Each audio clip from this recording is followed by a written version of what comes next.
Hello everyone, welcome to BS Agri Study Guide. So friends, today's lecture we have to see lecture number 5th for Introduction of Forestry. So friends, in this lecture we have to see silent features of Indian forest policies. तर मित्रांनो, आपले या YouTube चॅनलमध्ये सर्वांचं स्वागत आहे आणि या लेक्चरमध्ये आपल्याला पाहायचं आहेत silent features of Indian forest policies. म्हणजेच जे भारतामधील जे वन आहेत त्यांच्या संरक्षणासाठी सरकारने कोणकोणती पावलं उचलली, त्याचप्रमाणे जे वेगवेगळे जे ॲक्ट लागू करण्यात आले त्या ॲक्टमध्ये नक्की काय दिलं होतं आणि त्या ॲक्टचे वैशिष्ट्ये कोणकोणती आहेत हे आपल्याला या लेक्चरमध्ये पाहायचं आहे. तर मित्रांनो, तुम्ही जर आपल्या या चॅनलवर जर नवीन असाल तर आपल्या बेस ॲग्री स्टडी गाईड या यूट्यूब चॅनल सबस्क्राईब करायला विसरू नका.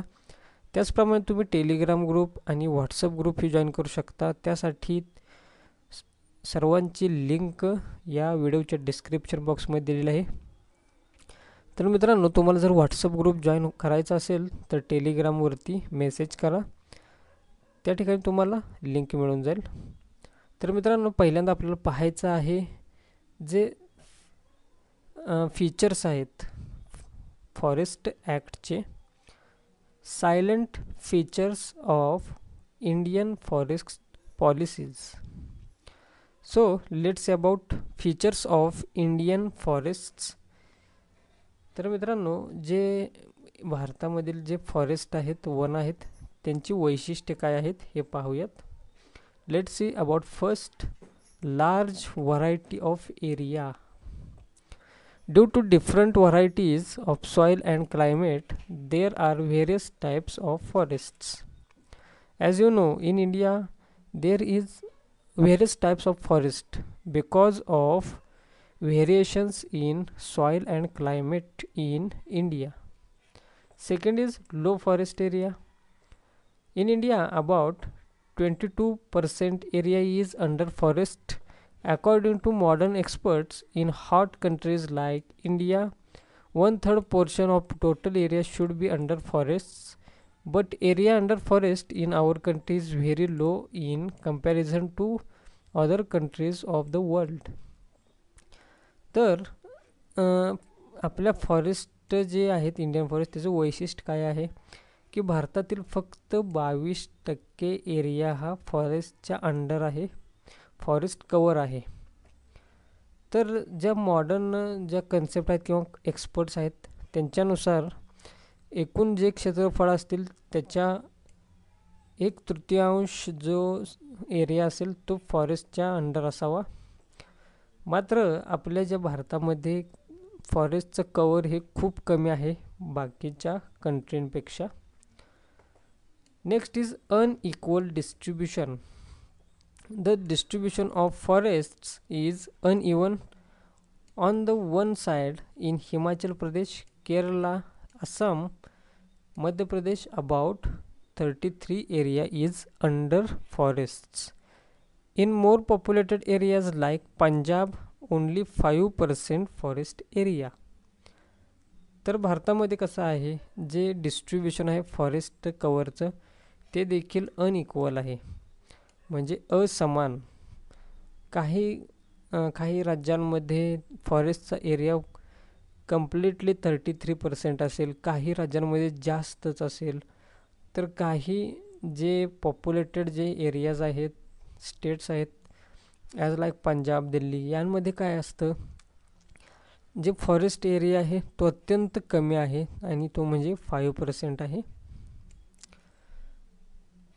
So next feature of Indian forest is low per area productivity.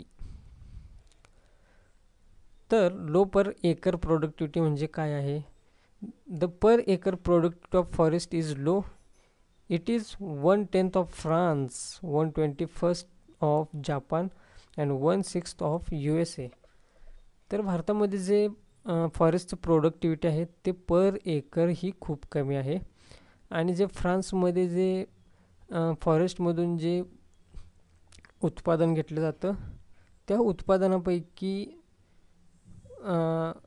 1/10 इतकं प्रोडक्टिव्हिटी भारतामध्ये आहे. जपानमध्ये जे उत्पादन घेतलं जातं त्याचं 1:21. त्याचप्रमाणे USA जे उत्पन्न घेतलं जातं फॉरेस्टमधून त्याच्या 1/6 इतका जो रेशो आहे तो भारतामध्ये प्रोडक्टिव्हिटी आहे जे आपलं फॉरेस्ट आहे त्याच्यापासूनचं. So next is low per capita forest area. So भारतामधील जे पॉप्युलेशन आहे त्याच्या कंपॅरिझनमध्ये जो फॉरेस्ट एरिया पर कॅपिटा आहे तो कमीच आहे. The per capita forest area is also very low due to rapid growth of population. Per capita forest area in India is 0.2 hectare which is very low. तर जे भारतामध्ये जे rapid growth होत आहे पॉप्युलेशनची त्यामुळे पर कॅपिटा फॉरेस्ट एरियासुद्धा खूप कमी आहे आणि तो भारतामध्ये आहे 0.2 हेक्टर आणि तो एकदम कमी आहे. So next is the unproductive. India's 75% forests are productive and 25% of forests remain unproductive. It is due to lack of transportation and communication facilities. तर भारतामध्ये जो पूर्ण फॉरेस्ट कवर आहे किंवा फॉरेस्ट एरिया आहे त्यामध्ये 75% हा जो एरिया आहे तो प्रोडक्टिव्ह आहे आणि राहिलेला बाकीचा 25% हा अनप्रोडक्टिव्ह आहे. तर तो कशामुळे त्याच्यात त्या फॉरेस्टपर्यंत ट्रान्सपोर्टेशन त्याचप्रमाणे कम्युनिकेशन फॅसिलिटीज या फॅसिलिटीची कमतरता असल्यामुळं. So next is the control of forests. In India 95% forests are controlled by government, 3% by village panchayat and 2% by private individuals. तर जे फॉरेस्ट आहेत भारतामधील त्यातले 95% फॉरेस्टवरती गव्हर्मेंटचा अधिकार आहे, 3% वरती जे विलेज पंचायत जेथे स्थानिक जे ग्रामपंचायत असतील त्यांच्याकडे ते, आणि जे 2% आहे त्याच्यावरती खाजगी जे व्यक्ती असतील किंवा खाजगी मालमत्ता यांचा समावेश आहे. सो फ्रेंड्स, हे होते features of Indian forests. Let's see about which policies are taken down by Indian government, that is forest policy in India 1894, 1952, 1988. ज्या भारतामधील ज्या पॉलिसी आहेत फॉरेस्ट पॉलिसी भारत सरकारने घेतलेली जी पावलं उचललेली त्यांमधील 1894, 1952, 1988 या सालांमध्ये फॉरेस्ट पॉलिसी किंवा ॲक्ट्स लागू करण्यात आले. तेच आपल्याला पाहायचे आहेत one by one. Let's see about national forest policy developed in 1894, modified in 1952, updated in 1988. This is important. Let's see about objectives of the policy. 1.33 of the geographical area under forest, now only 20%. तर 1.33% total एरियाचा जो geographical area हा फॉरेस्टच्या under होता आणि आता फक्त तो 20% राहिलेला आहे.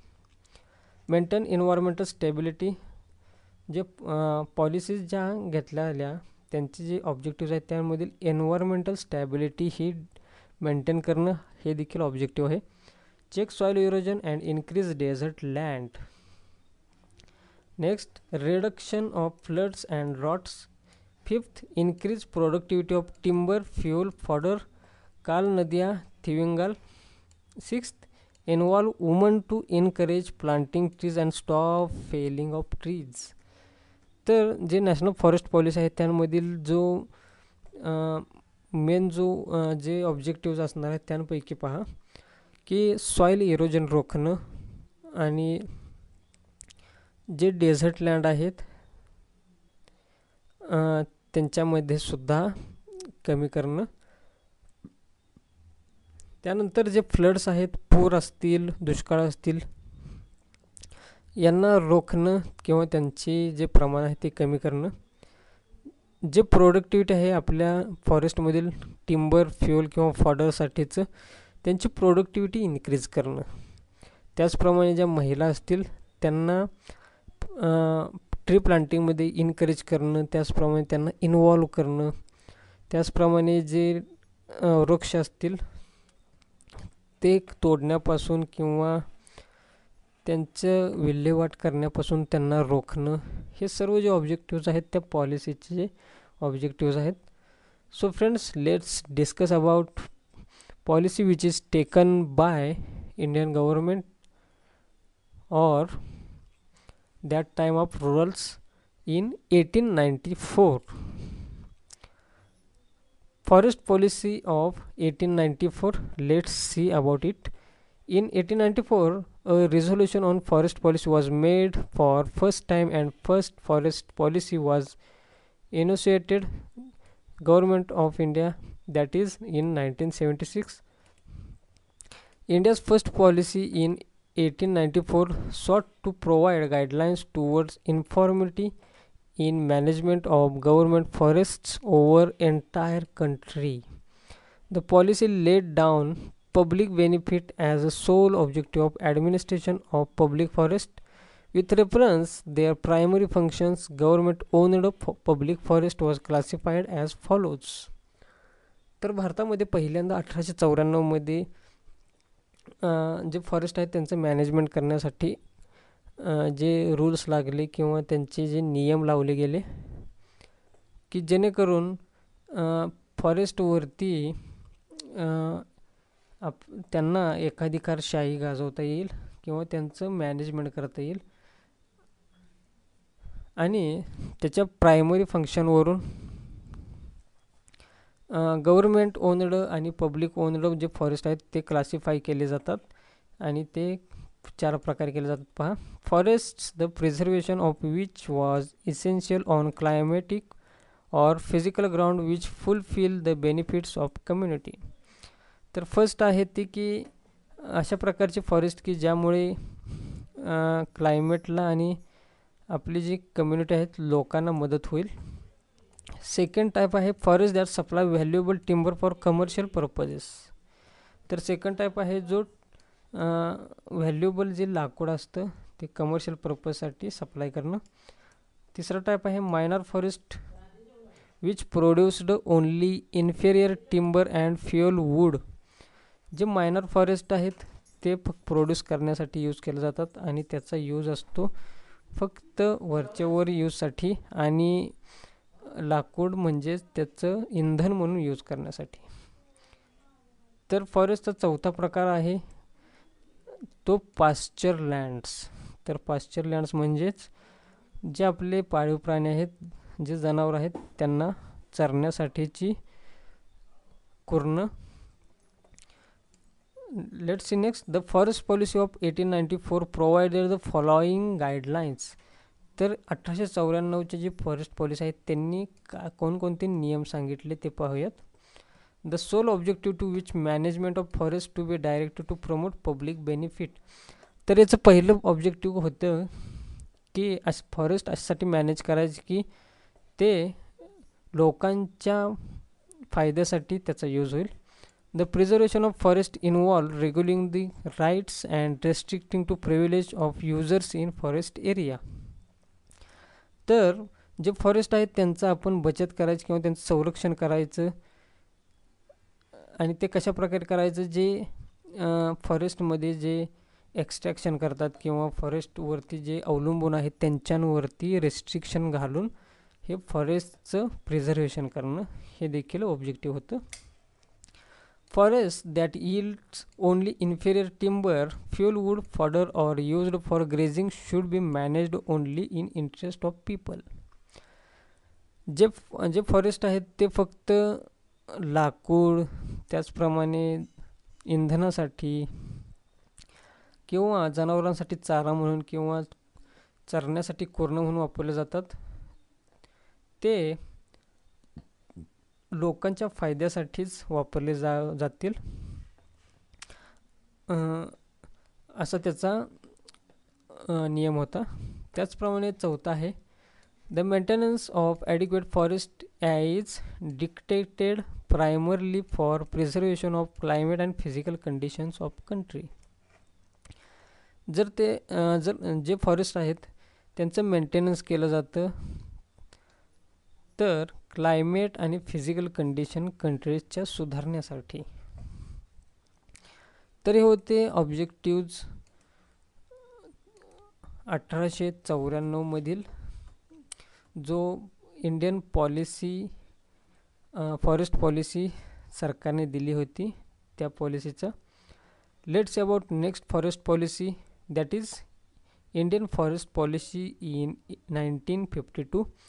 There are two forest policies that history of independent India. There are as follows: Indian Forest Policy in 1952, Forest Policy 1988. तर भारत स्वातंत्र्य झाल्यानंतर सरकारने दोन पॉलिसी लागू केल्या, त्यामध्ये 1952 आणि 1988 हे लक्षात ठेवासारखं आहे. Let's about Indian forest policy in 1952. Since 1947, government has been quite alive to necessity of developing forest in country. In 1950, Van Mohotsava was inaugurated. Likewise, to evolve all India forest policy, Central Board of Forest was set up. तर 1947 पासून 1950 पर्यंत जे भारत सरकार होतं ते फॉरेस्टबद्दल जास्त interesting नव्हतं, पण 1950 मध्ये जेव्हा वन महोत्सव चालू करण्यात आला तेव्हापासून भारतातील जे फॉरेस्ट आहे वन असतील ते प्रकाश झोतात आली आणि सरकारने पहिल्यांदा ऑल इंडिया फॉरेस्ट पॉलिसी ही लागू केली आणि त्यातूनच सेंट्रल बोर्ड ऑफ फॉरेस्ट्रीचा जन्म झाला. In 1952, the government of India announces its national forest policy. According to this policy, it was decided to raise steadily area under forest to 100 million hectares. It was suggested to provide green cover over 2/3 of land area in the hills and mountains. To achieve this goal, it was necessary to reduce the long-range development of forest resources and meet growing demand for timber and firewood. तर 1952 मध्ये काय झालं, भारत सरकारने पहिल्यांदा national forest पॉलिसीची घोषणा केली आणि ही जी घोषणा आहे त्यामध्ये सांगितलं गेलं की जे फॉरेस्ट आहे ते 100 मिलियन हेक्टर्सवरती आपण पसरवायचं आणि सरकारने सांगितले की जो एरिया आहे त्यातील 2/3 एरियावरती ग्रीन कवर असावा आणि हे गोल अचीव करण्यासाठी आपल्याला फॉरेस्ट रिसोर्सेसचं जे एक्स्ट्रॅक्शन होत आहे टिंबर आणि फायरवूडसाठीचं ते रोखलं पाहिजे हे सजेस्ट करण्यात आले या फॉरेस्ट पॉलिसीमधून. Let's about features of Indian forest policy in 1952. 1952 मध्ये जी पॉलिसी आपल्याला सांगण्यात आली त्या पॉलिसीचे जे फीचर्स आहेत वैशिष्ट्य आहेत ते पहा. Classification of forest policy in 1952 was proposed. The classification of forest on functional basis into 3 categories. First is protected forest, second is national forest, and third is unclassed forest. तर या फॉरेस्ट पॉलिसीनुसार फॉरेस्टचं क्लासिफिकेशन 3 प्रकारात करण्यात आलं. Second, balanced land use pattern, emphasized on evolving balanced and complementary land use pattern under which each category of land is to be used according to its land use capacity so that may produce more and deteriorate less.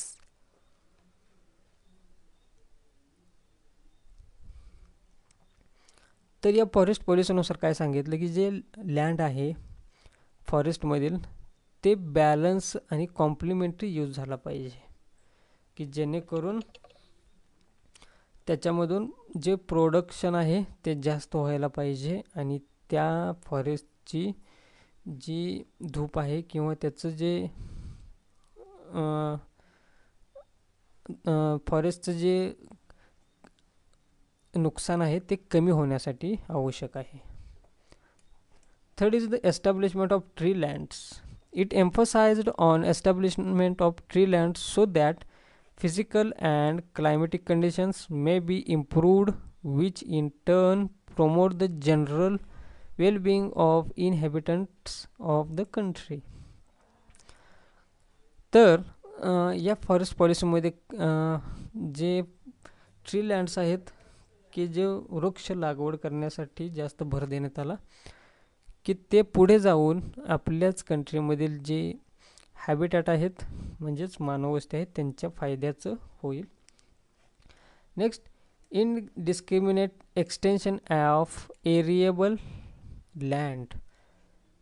It advocated that indiscriminate extension of land should be discouraged through deforestation.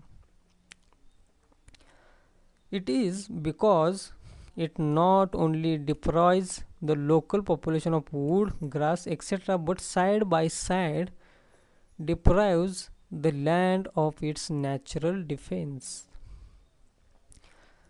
तर या ठिकाणी पहा, जे एक land आहे किंवा जी जमीन आहे मोकळी जमीन त्या ठिकाणी नवीन वृक्ष लागवड करण्यासाठी प्रोत्साहन देण्यात आलं या फॉरेस्ट पॉलिसीमध्ये. त्याचप्रमाणे फक्त त्यापासून लाकूड आणि घास मिळावं इतकंच त्यामध्ये जे करेजमेंट नव्हती किंवा तेवढंच ध्येय नव्हते, तर त्यापासून नॅचरल डिफेन्स मिळावा हा देखील उद्देश होता.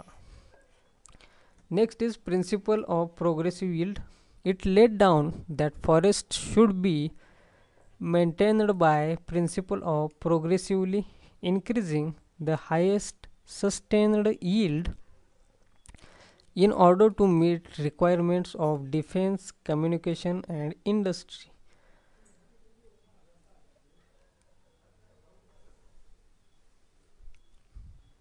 तर या पॉलिसीच्या मागे जे तत्व होते त्या तत्वांमधील आपल्याला सस्टेनेड यील्ड यायलाच पाहिजे हे देखील त्याच्या मागे तत्व होते. त्याचप्रमाणे डिफेन्स, कम्युनिकेशन आणि इंडस्ट्रीसाठी सुद्धा फॉरेस्टचा यूज व्हावा हे देखील त्याच्या मागे उद्देश होता. Next is the protection of wild life.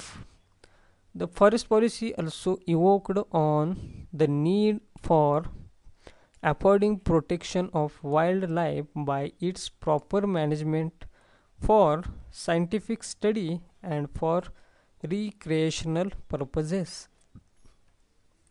तर जे फॉरेस्ट पॉलिसी होती त्याच्या मागे जे वाईल्ड लाईफ आहे फॉरेस्टमधील त्यांचं प्रोटेक्शन करणं हा देखील उद्देश होता. Next is awakening people's interest. The forest policy stressed that it would be duty of foresters to awaken the interest of people in development, extension and establishment of tree law wherever possible and to make them minded. तर या पॉलिसीच्या मागे अजून एक उद्देश होता की जे लोक आहेत त्यांचा इंटरेस्ट जागा करणं फॉरेस्टच्या बाबतीतील. त्याचप्रमाणे त्यांना त्यांची ड्युटी काय आहे, त्यांना त्यांची फॉरेस्टच्या बाबतीत त्यांचं काम काय आहे, त्यांचं कर्तव्य काय आहे हे सुद्धा समजावून सांगणं आणि त्या लोकांना जे डेव्हलपमेंट आहे फॉरेस्टमधील जे एक्सटेन्शन आहे त्याचप्रमाणे जे ट्रीज प्लांटेशन आहे यामध्ये त्यांचा इंटरेस्ट डेव्हलप करणं आणि त्यांना संपूर्ण बाबींची माहिती देणं हे सुद्धा फॉरेस्ट पॉलिसी 1952 ची ध्येय होती आणि त्या उद्देश होता. तर मित्रांनो ही आहे फॉरेस्ट पॉलिसी 1952. याच्याबद्दल आपण माहिती पाहिली, त्याचप्रमाणे त्याचे जे फीचर्स आहेत ते देखील पाहिले. Let's see about next policy which is taken by Indian government in 1988, that is Forest Policy 1988. Let's see about it. Replacing old forest policy of 1952, Government of India announced new forest policy in December 1988.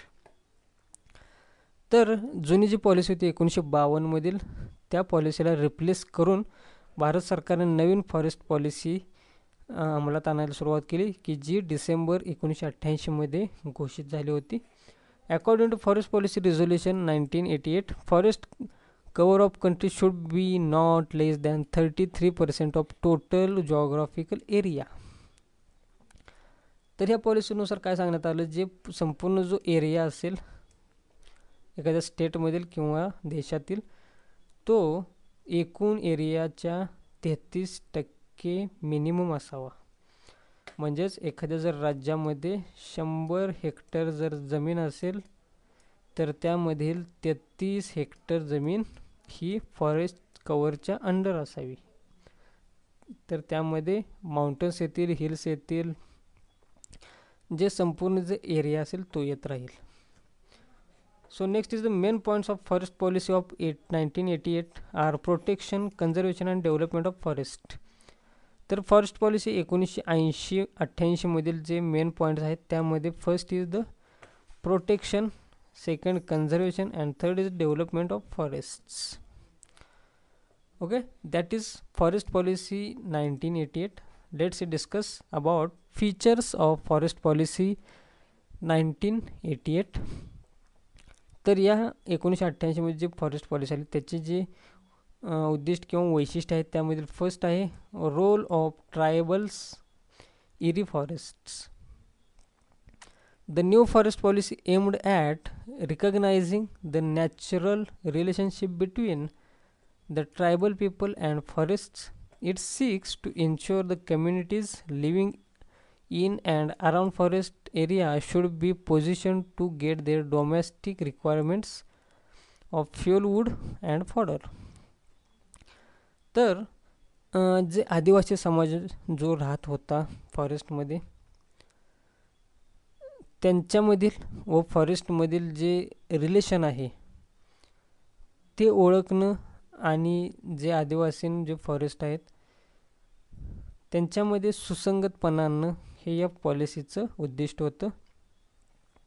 आणि आदिवासींना forest कसं महत्त्वाचं आहे, फॉरेस्टचं संरक्षण करणं किती गरजेचं आहे हे समजावून देणं आणि त्याचबरोबर त्यांच्या फ्युअलच्या, वूडच्या, त्याचप्रमाणे फॉडरच्या गरजा पूर्ण करणं हे या पॉलिसीचं फीचर होता.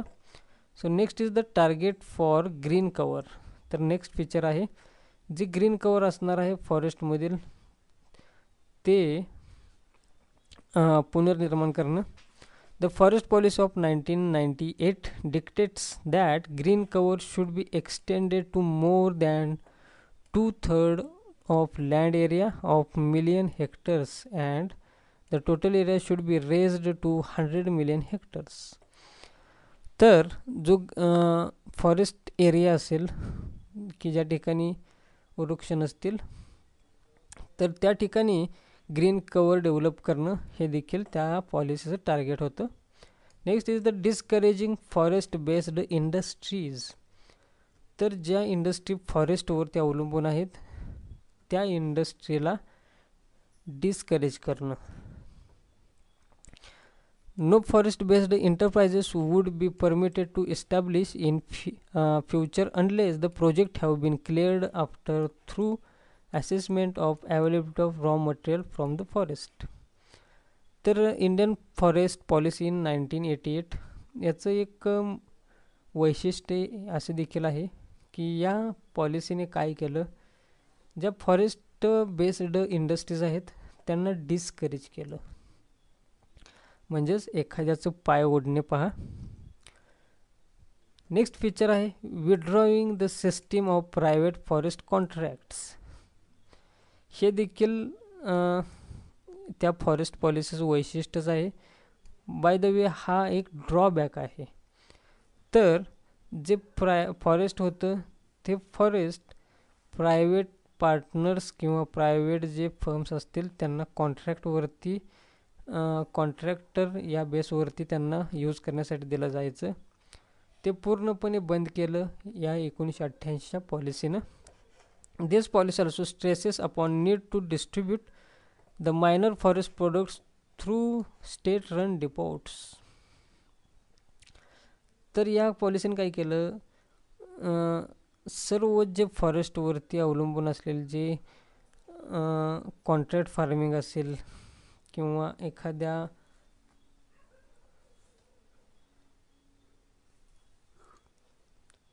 इंडस्ट्रीला उपलब्ध असणारा रॉ मटेरियलचा साठा त्या फॉरेस्टमधून मिळत असेल, तर हे जे कॉन्ट्रॅक्ट फॉरेस्टिंग आहे ते या पॉलिसीमधून बंद करण्यात आलं.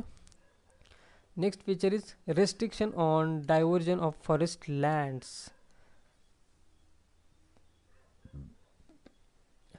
तर जे फॉरेस्ट लँड आहे त्याच्यावरती फार्मिंग करत असायचे आधी, की एखाद्या फॉरेस्टमधील जे वृक्ष असतील ते कट करून त्या ठिकाणी फार्मिंग करण्यात यायचं.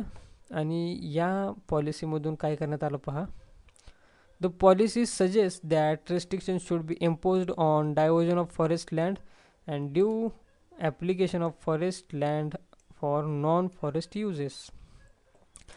तर काय झालं की जे भारतामध्ये जे नवनवीन शोध लागू लागले किंवा भारताची प्रगती होऊ लागली, त्याचप्रमाणे फॉरेस्टमधील जे कवर आहे ग्रीन कवर ते कट आउट करून त्या ठिकाणी बिल्डिंग्स बांधणं किंवा मानवाच्या उपयोगासाठी नॉन फॉरेस्ट यूज आहेत ते होऊ लागले. त्यामुळे 1988च्या पॉलिसीमध्ये हे जे सर्व जे फॉरेस्ट लँडचं यूज मॅन यूजसाठी होत होते त्याच्यावरती प्रतिबंध घातले गेले. तर ही आहेत जी फॉरेस्ट पॉलिसी होती 1988ची, त्याची मेन उद्देश. तर मित्रांनो, या लेक्चरमध्ये आपण पाहिलं इंडियन फॉरेस्ट, त्याचप्रमाणे फॉरेस्टच्या ज्या पॉलिसी सरकारद्वारे घेण्यात आल्या त्यांपैकी 1952, 1988, त्याचप्रमाणे जो फॉरेस्ट पॉलिसी पहिली आली होती 1894मध्ये, या सर्व पॉलिसीबद्दल आपण या लेक्चरमध्ये चर्चा केलेली आहे, माहिती घेतलेली आहे. तर मित्रांनो, आपल्या या यूट्यूब चॅनलच्या माध्यमातून आपण BSc ॲग्रीचे जे कोर्स आहेत त्या कोर्सेसची लेक्चर्स आपण प्रोव्हाइड करत असतो. त्याचप्रमाणे कृषी रिलेटेड सर्व जी माहिती असेल ती आपण या चॅनलवरती देत असतो. तर मित्रांनो, असे होते हे लेक्चर की ज्या लेक्चरमधील जी माहिती आहे त्या माहितीचा फायदा नक्कीच तुमच्या अभ्यासामध्ये होईल अशी मी आशा करतो. चल तर मित्रांनो, आता भेटूया पुढील व्हिडिओ लेक्चरमध्ये नवीन माहितीसह, नवीन विषयासह. आता मी तुमची रजा घेतो. धन्यवाद.